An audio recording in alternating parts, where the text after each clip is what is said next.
A Haunted House by Virginia Woolf.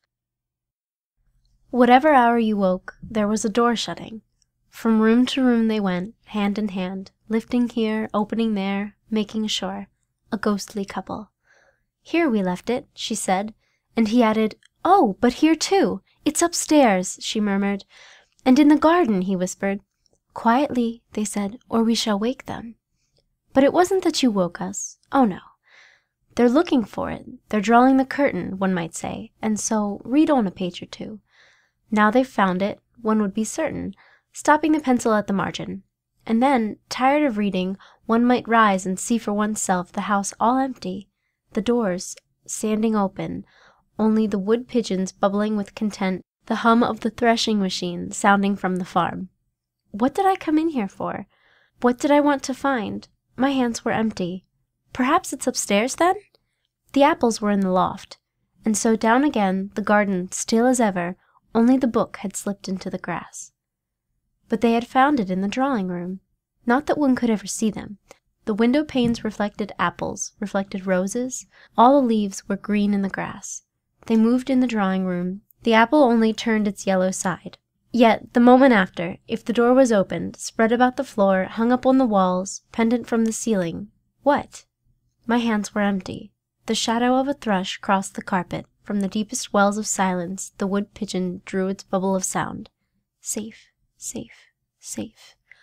The pulse of the house beat softly. The treasure buried. The room. The pulse stopped short. Oh, was that the buried treasure?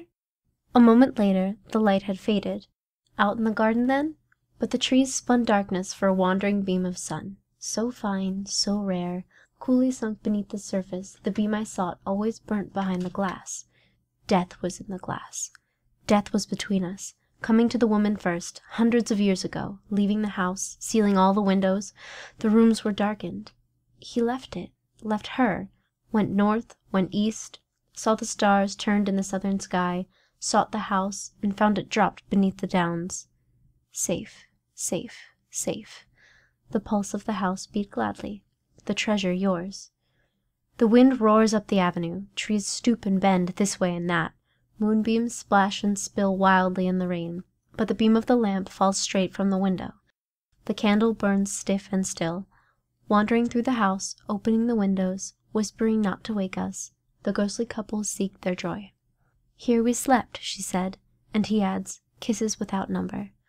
Waking in the morning, silver between the trees, upstairs, in the garden, when summer came, in winter snow-time.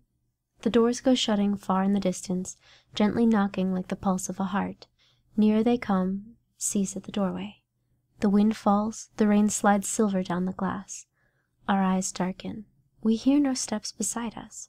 We see no lady spread her ghostly cloak. His hand shields the lantern. "Look," he breathes, "sound asleep, love upon their lips." Stooping, holding their silver lamp above us, long they look and deeply, long they pause. The wind drives straightly, the flame stoops slightly. Wild beams of moonlight cross both floor and wall, and meeting, stain the faces bent, the faces pondering, the faces that search the sleepers and seek their hidden joy. Safe, safe, safe. The heart of the house beats proudly. "Long years," he sighs. "Again you found me." "Here," she murmurs, "sleeping in the garden, reading, laughing, rolling apples in the loft. Here we left our treasure." Stooping, their light lifts the lids upon my eyes. Safe, safe, safe. The pulse of the house beats wildly. Waking, I cry, "Oh, is this your buried treasure?" The light in the heart. End of A Haunted House by Virginia Woolf.